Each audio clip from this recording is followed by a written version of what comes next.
Backbreaker is, in our opinion, the first sports game that is truly live. Whatever you see on the field hasn't happened before and won't happen again. And the way we achieve that is we use Euphoria to actually calculate the action on the fly. So that means that you can't predict the gameplay anymore, but it also means that everything becomes much more intense. And what we've done with Backbreaker is add to that a third-person camera. We don't really want to chase a broadcast experience that's already done very well by other games. What we try and do is take you onto the field and make it feel like you are actually a player on the field. You are down low, you are in the action, you'll see the tackles.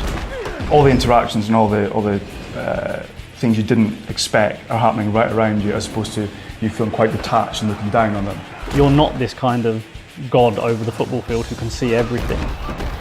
Some people have kind of thrown their hands up and go, wow, this is sacrilege. You know, I've been playing football games for 20 years and I've never seen this before. This camera view is something that we've been planning from day one. It's not something that can be retrofitted to a game that's been designed already. You know, this is something that was important to us right from the outset.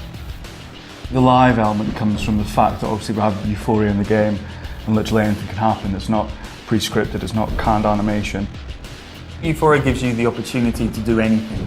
I think where if you're just using pure mocap, it's all very, although it's not necessarily scripted, it's all sequential. Where Euphoria, it can do anything. We can, at any point, we can do a tackle, do a catch, do a block, we can fall over, get up, do anything. The Euphoria engine allows the game to create these real, live, dynamic, on-the-fly tackles that you'll never see in any other kind of game.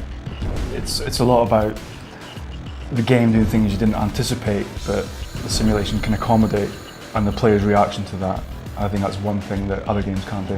One of the things that impressed me most is the interaction between the offensive and the defensive line. It's not just the tackles that are different. Every battle on the offensive line is different, and every individual matchup changes from play to play. And that's something you'll never see on another football game.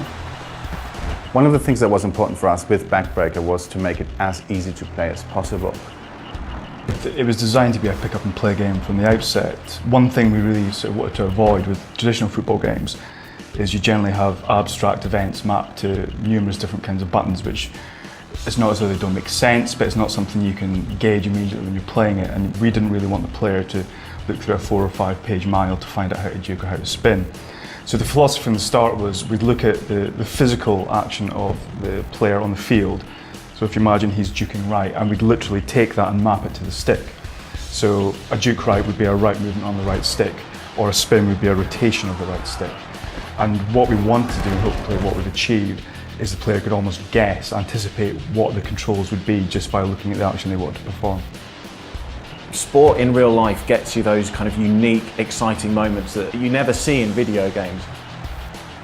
The revolutionary aspect of Backbreaker using Euphoria is that it enables the game to recreate these incredibly intense, exciting sporting moments.